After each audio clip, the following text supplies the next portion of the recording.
విశాఖలో క్రెడాయి 10వ property show November 29వ తేదీ శుక్రవారం నుంచి డిసెంబర్ 1వ తేదీ ఆదివారం వరకు MVP colony, Appughar road, Gadiraju palace లో నిర్వహిస్తామని CREDAI president V Dharmender, chairman KSRK Raju తెలిపారు.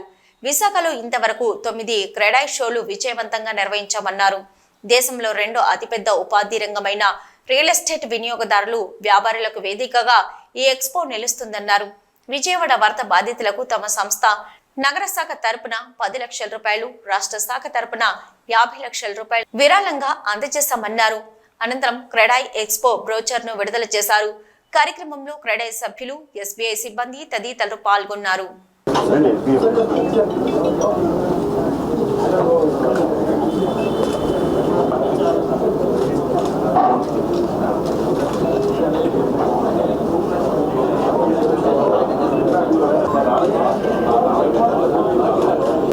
ముఖ్యంగా గత 9 సంవత్సరాలుగా ఈ యొక్క క్రెడాయి ప్రాపర్టీ ఎక్స్పో ఇంత ఘన విజయం సక్సెస్ కావడానికి ముఖ్య కారణం వన్ ఆఫ్ ది రీజన్ మా పాత్రికేయ మిత్రులని గంటాపదంగా మేము చెప్పగలుగుతున్నాం. ఎందుకంటే మీరు చేసే ప్రతి కార్యక్రమాన్ని ప్రజల వద్దకు తీసుకెళ్ళి వారికి తెలిసే విధంగా మీరు చేసే ఈ యొక్క మంచి కార్యక్రమం మాకు ఎంతో ఆనందాన్ని కలిగిస్తుందని చెప్పి మరొకసారి మీకు ధన్యవాదాలు తెలియజేసుకుంటున్నాం.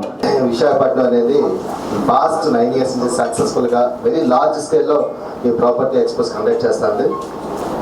అలాగే మీకు విశాఖపట్నం అనేది city of destiny, pleasant place అండి. ఇక్కడ even post retirement also people wants to settle here. ఎందుకంటే మన విశాఖపట్నం అంతా ప్లెజెంట్ సిటీ.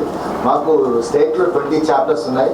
20 చాప్టర్స్లో కూడా CREDAI Visakhapatnam very discipline systematic chapter అంటే since beginning.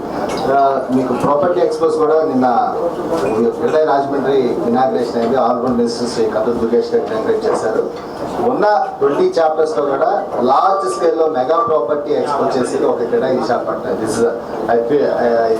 I feel very proud to say. అలాగే సిటీ మరింత పెరుగుతున్న తరుణంలో ప్రాస్పెక్టివ్ బయర్స్ అందరూ కూడా సొంత సాకారం చేసుకోవాలని చెప్పి వాళ్ళు సెర్చ్ చేస్తుంటారు. వాళ్ళకి వెసులుబాటు ఉండేటట్టుకి సిటీలో ఉన్న ప్రాజెక్ట్స్ అన్నీ కూడా ఒక ప్లాట్ఫామ్ మీదకి ఒక వెన్యూ తీసుకొచ్చి వాళ్ళకి అనుగుణంగా అన్ని రకాల ప్రాపర్టీస్ అన్నీ కూడా properties next banks and financial institutions అన్నీ కూడా వాళ్ళకి అందుబాటులో ఉండేటట్టు ఈ యొక్క ఎగ్జిబిషన్ ఏర్పాటు చేయడం జరుగుతుంది. స్టేట్ బ్యాంక్ ఆఫ్ ఇండియా వచ్చేసరికి is the largest bank in India. మేము కూడా ఫస్ట్ ప్రాపర్టీ ప్లాన్ చేసేటప్పుడు ప్లాన్కి వెళ్ళేటప్పుడు should take the legal opinion from the State Bank of India council advocates because State Bank of India అంటే ISI mark.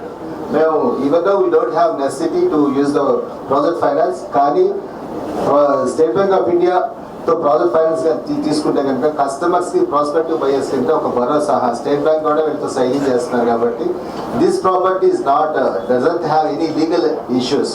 So ఆ insurance మీద ఇది కూడా యాడ్ ఆన్ అవుతుంది. In this regard, I congratulate the Kredai Visakhapatnam Chairman, President, Secretary and entire team. I congratulate on behalf of the Kredai Andhra Pradesh. అలాగే state Bank of India pass 9 years నుంచి కూడా title స్పాన్సర్గా మా క్రెడాయితో signing చేస్తున్నారు. Not only Visakhapatnam, Vijayawada కూడా మరి అక్కడ కూడా title sponsors ఏ event చేసినా వాళ్ళు ముందుండి మాకు సపోర్ట్ చేస్తారు. లాస్ట్ సౌత్ కాన్ 5 states కాన్ఫరెన్స్ కండక్ట్ చేసాం. Kerala, Karnataka, Tamil Nadu, Telangana, Andhra Pradesh more than 700 delegates ఆ యొక్క కాన్ఫరెన్స్ అటెండ్ అవ్వడం. దాన్ని కూడా వాళ్ళు ప్రైమ్గా దే కేర్ ఫార్వర్డ్.